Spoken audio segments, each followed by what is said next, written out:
এই গরমের মধ্যে যেসব বোনেরা বাসায় গেঞ্জি বা টি শার্ট পরেন তাদের উদ্দেশ্যে কিছু কথাগুলো মনোযোগ দিয়ে শুনবেন, ইনশাল্লাহ অনেক কিছু বুঝতে পারবেন। যেসব বোনেরা বাসায় গেঞ্জি বা টি শার্ট পরেন, আপনারা কি জানেন কার কার সামনে গেঞ্জি বা টি শার্ট ব্যবহার করা যাবে?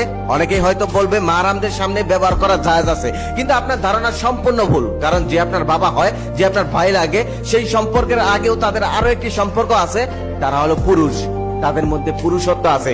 আপনি যখন গেঞ্জি বা টি শার্ট পরে তাদের সামনে হাঁটাচলা করবেন, ঘোরাঘুরি করবেন, তখন তাদের মানসিক চিন্তা ভাবনায় পরিবর্তন আসতে পারে। তখন তারা খারাপ রাস্তায় পা দিতে পারে। কারণ মানুষকে সবসময় শয়তান ধোঁকা দিতে থাকে, তাই তারা শয়তানের ফাঁদে পা দিয়ে ফেলতে পারে, অবৈধ কাজে লিপ্ত হতে পারে। আপনার সাথে না করলেও অন্য কাউকে সুযোগ পেলেই ধরে বসতে পারে। হাদিসে বলা আছে, কিয়ামতের আগে ভাই তার বোনের সঙ্গে, বাবা তার মেয়ের সঙ্গে, ছেলে তার মায়ের সঙ্গে জিনায় লিপ্ত হবে।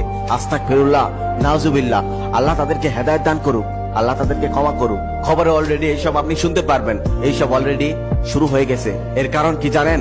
একমাত্র মেয়েদের বেপরদা। কিছু মেয়েরা তো এখনই রাস্তাঘাটে প্যান্ট টি শার্ট পরে ঘুরে বেড়ায়। ওইসব মেয়েদের তো লজ্জা শরম কিছুই নেই। তারা মুসলিম নাকি অন্য ধর্মের সেটাও বোঝা যায় না। আল্লাহ তাদেরকে হেদায়েত দান করুক, আল্লাহ তাদেরকে ক্ষমা করুক। এখানে কিছু বেপরদা মেয়েরা বক্তব্য রাখবে যে আমাদের দেশে তো 5 বছরের শিশু মেয়েকেও দর্শন করা হয়, বৃদ্ধকেও দর্শন করা হয়। তাদের উদ্দেশ্যে আমি একটা কথা বলবো। তাদের এই প্রশ্নের দাঁত ভাঙা জবাব দিতে আমি একটা কথা বলতে চাই। সেও অনেকদিন আগের কথা। আমার পাশের বাসার এক আন্টি একদিন বিরিয়ানি রান্না করছিলেন। তার বিরিয়ানির গন্ধে পুরো মহল্লা মৌ মৌ করছিল। সেদিন সেও আমাকে বিরিয়ানি দিল না। তারপর আমার বিরিয়ানি খেতে প্রচন্ড ইচ্ছে করলো গন্ধ শুকার কারণে। তারপর আমি বাজার থেকে বিরিয়ানির সকল জিনিসপত্র কিনে এনে বিরিয়ানি বানিয়ে খেলাম। আমি সেদিন কিন্তু বিরিয়ানি খেতাম না, একমাত্র সেই বিরিয়ানির গন্ধ পেলাম, তাই খেতে ইচ্ছে করলো, তাই খেয়েছিলাম। তেঁতুল দেখলে যেমন কিছু মেয়েদের জিভে পানি আসে, জিভ এক হাত হয়ে যায়, ঠিক তেমনই কিছু পুরুষের বেপরদা মেয়েদেরকে দেখলে জিভ এক হাত হয়ে যায়, মুখ করতে মন চায়। লোকালয়ের মধ্যে তখন তাকে হয়তো ধরতে পায় না, তারপর আড়ালে গিয়ে যাকে পায় তাকেই ধরে বসে। সেটা বাচ্চা হোক,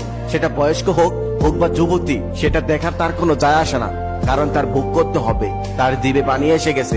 আশা করি ওইসব বেপরদা মেয়েরা এই প্রশ্নের উত্তরটা পেয়ে গেছেন। তাই বোনেরা, এইসব কাজ থেকে আপনারা সাবধানে থাকবেন। আপনি অবশ্যই গেঞ্জি বা টি শার্ট পরতে পারবেন, সেটা আপনার ব্যক্তিগত রুমে, কেউ যেন না দেখতে পারে। ইনশাআল্লাহ আপনি আপনার স্বামীর সামনে পড়তে পারবেন, কোনো সমস্যা নেই। তবে আমার মনে হয়